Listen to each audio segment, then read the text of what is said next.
हैं जौनपुर जिले से। कोई प्रावधान नहीं है। अगर आप रोडवेज से खास करके इतनी भीड़ में, जहां लाखों की संख्या में लोग हैं, लाखों की संख्या में लोगों के बीच में लड़कियों को आना इस ट्रेन के माध्यम से कितना धक्का मुक्की कैसे कैसे आई वो जानती हैं। इनके लिए तो कम से कम होम डिस्ट्रिक्ट होना चाहिए था। अगर आप 2 दिन में इतनी, कम से कम यहाँ 35 लाख लोग हम लोग एग्जाम देने आए हैं, आप 2 दिन में पेट का ले रहे हैं, 20 दिन में आप लेखपाली ले रहे हैं। हम लोग कैसे कैसे आए हम लोग जानते हैं। अगर आप किसी भी ने जाके जाइए, हमारे मुख्यमंत्री साहब हो चाहे कोई नेता हो, जाके बिना बताए पेट का फुलफार पूछी नहीं बता पाएंगे। जो सिर्फ धोती कुर्ता पहन के इस समय बैठे हैं, चला रहे हैं सरकार। हम यहाँ BA BSc MSc BEd कर करके आएंगे, यहाँ देंगे कि पेट, पहले हम पेट पास करें, हमारी प्राथमिक योग्यता देखेंगे, ये अपनी योग्यता दिखाएं, तब हम जाने कि ये सरकार चलाने लायक हैं। हम लोग वहाँ से आए हैं, 65 किलोमीटर, लड़कियाँ फुटपाथ पे लेटे हैं, जिनके घर के माँ बाप इतने सपने सजाए हैं, फुटपाथ पे लेटे हैं। ऊपर से सुबह SDM साहब आएंगे, रिपोर्ट दे देंगे कि यहाँ का पेपर लीक हो गया है। मुख्यमंत्री साहब के कान में तेल गया होगा, वो नहीं बोलेंगे दोबारा कि हमारे पेपर लीक हो गया, नहीं पेपर अमान्य कर देंगे, मान्य होगा, वो नहीं सुनेंगे हमारी समस्याएं। हम लोग यार, हम क्या बताएं, ट्रेन आ रहा था ना, हम लोगों से पहले मालगाड़ी लाई जा रही थी। 8 बजे का ट्रेन था, बिना खाए पिए मर रहे थे। 12:40 पे ट्रेन पहुंची है। कोई मतलब विद्यार्थी, यहाँ हम लोग देश के भविष्य और युवा हैं, हम लोगों के साथ खेला जा रहा है। इसलिए क्यों पता है, हम शिक्षित नहीं होंगे तो रोजगार नहीं मांगेंगे। ये जो दादा चाचा बैठे हैं, इनको 5 किलो राशन भाग गया है, ये 5 किलो राशन पे वोट दे जाएंगे।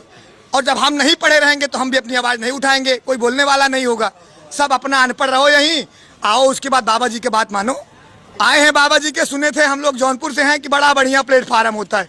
अरे हमसे अच्छे कुत्ते सो रहे थे, बोलने वो सही बता रहे, भगवान के सब वो बोरी पे चढ़ के लेटे थे। हम लोग 10-10 रुपए की पन्नी लिए, उस पर मिला भी नहीं, वही जमीन पे लेटे पड़े थे। अरे अगर आपको करवाना था 2 दिन के अंदर, हम लोग की कोई व्यवस्था होती, 2 स्पेशल ट्रेन चला देते। रक्षाबंधन पे रोडवेज फ्री, रक्षाबंधन पे रोडवेज फ्री। हम यहाँ चूतिया बन के रोडवेज को हाथ दे रहे हैं, गायब। अगर हम उग्र हुए तो चलो भैया, हमारे मम्मी पापा भी आके भरेंगे।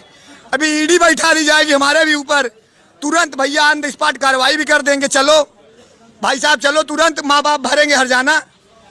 हम लोग आवाज तक नहीं उठा सकते भैया। आप देखे थे इसके पहले जब आर्मी वाला 4 साल के गए थे अग्निवीर, टी भाजी गई थी यार रोजा जाके हॉस्टलवा में। लेकिन क्या तानाशाही सरकार है, सरकार पूर्ण बहुमत की है, वो फिर किए जो उनका मन चला। हम लोग NTPC के लिए रेलवे जलाए, सब किए, नहीं भैया सरकार तानाशाही की, उनकी पूर्ण बहुमत सरकार है, अपने मन के किए। सुनने वाला है कोई? कोई सुनने वाला नहीं है यहाँ। सब भैया कोई आवाज उठाने के लिए नहीं आया, क्यों पता है? अरे मम्मी पापा हरजाना भरेंगे भैया, तुरंत ऑन द स्पॉट। अभी मम्मी पापा तक जाएगा, तुरंत नोटिस छपका दी जाएगी, लड़का तड़ीपार है, ED तक आ जाएगी भैया। हम लोग अपनी आवाज तक नहीं उठा सकते, कोई व्यवस्था है? अभी हम लोग यहाँ से जाएंगे ना, ऑटो के लिए 50-50 रुपए लेंगे, 2 किलोमीटर का 50 रुपए देना पड़ेगा ऑन द स्पॉट। अरे मैं तो हमारे मुख्यमंत्री जी से थी, जब एग्जाम था उसके पहले उनको थोड़ा सा संज्ञान लेना चाहिए था इस बारे में कि लड़के आएंगे, ढेर सारे लड़के। मुख्यमंत्री साहब को संज्ञान लेना चाहिए था कि 1-2 स्पेशल ट्रेन, 1-2 जो रोडवेज रोक नहीं रही भाई, कम से कम ये सब व्यवस्थाएं कर देनी चाहिए थी। हम लोग यहाँ, हम लोग की उसकी दिक्कत नहीं है, लेकिन ना रोडवेज रोक रही है। बहन बेटी धक्के मुक्के लात घूसे खा खा के आई हैं। ये वाली चीज़ से बड़ा तकलीफ होता है यार। 4-4, 5-5 साल हम लोग इलाहाबाद रहते हैं, कोई वैकेंसी नहीं क्लियर हो रही। कोई गारंटी नहीं है कि ये पेट दे के जाएंगे, निकल जाएंगे तो कोई वैकेंसी आएगी। 2023 में आचार संहिता लागू हो जाएगा, 2024 में चुनाव है। इतने दूर से आए हैं बड़ी आस के साथ, लेकिन कुछ नहीं होने वाला। ऐसे चले जाएंगे, आएंगे हर साल पेपर देंगे, कोई मतलब नहीं है। अगले साल पेट दिए थे, सिर्फ 1 फार्म आया था लेखपाली, पूरा साल बीत गया, आप क्या देंगे? फिर 2023 में चुनाव है, आचार संहिता लागू होगा, कुछ नहीं। पेट का एग्जाम देने के बाद और आप कौन कौन सा एग्जाम दे सकते हैं? सर इसके अंदर UP जो ग्रुप C की जो वैकेंसीज हैं उसके हिसाब से, और अब तो जो ANM JNM जो भी है, कई जज इसमें लागू कर रहे हैं, वो तो उनके ऊपर है कौन कौन सा घुसेड़ दें, ये तो बाबा जी जाने। कोई क्राइटेरिया नहीं है अभी, कहाँ कोई बैक्टीरिया नहीं है। अभी तो बस बोले हैं कि ग्रुप C के वाला जो आएगा उसके अंतर्गत आएगा, ग्रुप D भी भिड़ा देंगे, फिर बढ़िया वैकेंसी आएगी। 35-40 हज़ार जो होगा उसमें पहले जो लोगों को छांटना होगा तो कर देंगे। अब इतने, अब ये जो अव्यवस्था है पता है, आप इतना समझिए, जो उत्तर प्रदेश राज्य परिवहन है, जो रोडवेज वाले जो लड़के आए हैं रोडवेज से, सारा पैसा राज्य सरकार को जा रहा है। रेल मंत्रालय में जो हम खा रहे हैं, खर्चा कर रहे हैं, जो ले रहे हैं, वो केंद्र सरकार को जा रहा है। उनका बेनिफिट है, 10-10 रुपए की पन्नी लिए हैं, उनका रोजगार मिल गया है। हम लोग बेरोजगार हैं भैया, ऐसे करेंगे? अरे भैया लाखों छोड़े हैं, वो तो कल सर्वे होगा, भी पता चलेगा। कम से कम नहीं कुछ तो 1 लाख तो छोड़ दिए होंगे। अब कह करके जो बहन बेटी है जिनके घर कोई पहुँचाने वाला नहीं है, वो कैसे आएंगी?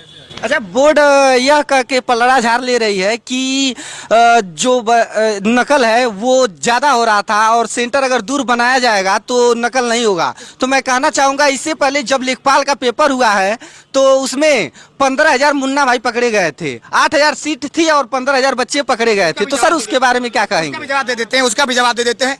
हाई स्कूल इंटर का एग्जाम होता है, क्या नकल होता है? अगर हाई स्कूल इंटर एग्जाम में नकल होता है तो आप करवाते क्यों? वो तो होम डिस्ट्रिक्ट में रहता है, उसको भेज दीजिए दूर। बीएड वाला करवाए थे, डिस्ट्रिक्ट में करवाए थे, उसमें नकल हुआ था क्या? अगर नकल रोकना है तो वैसे भी लीक हुआ है।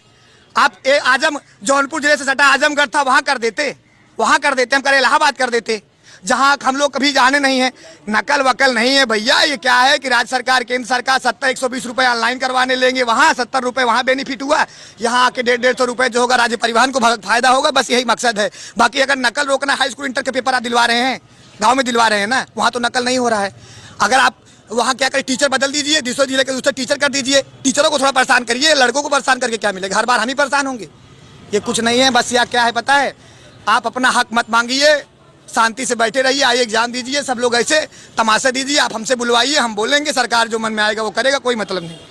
यूपीएसआई का एग्जाम हुआ है, उसमें भी काफी लोग पकड़े गए हैं, लेकिन उसकी जांच नहीं कराई गई। सर उसके बारे में आप लोग क्या कहेंगे? उसको रद्द करा के फिर से कराइए, जब पकड़े गए हैं। लेकिन अब खैर सरकार जाने, अब ज्यादा कुछ कहेंगे भैया पता लगे हम भी आ जाए रडार में, इसलिए थोड़ा बच बच के बोलेंगे। इतना बोलेंगे कि भैया अगर आप जितना एग्जाम करा रहे हैं सब तो पकड़े ही जा रहे हैं ना मुन्ना भाई, तो इसमें भी पकड़े जाएंगे। इतना दूर भेजने से क्या मतलब? अभी सुने हैं कल पकड़े गए हैं, पेपर भी इसके पहले लीक हुआ था, पीडीएफ भी आ रहा है। अब चल रहे हैं उसी भरोसे, राम भरोसे हिंदुस्तान देखेंगे हम भी।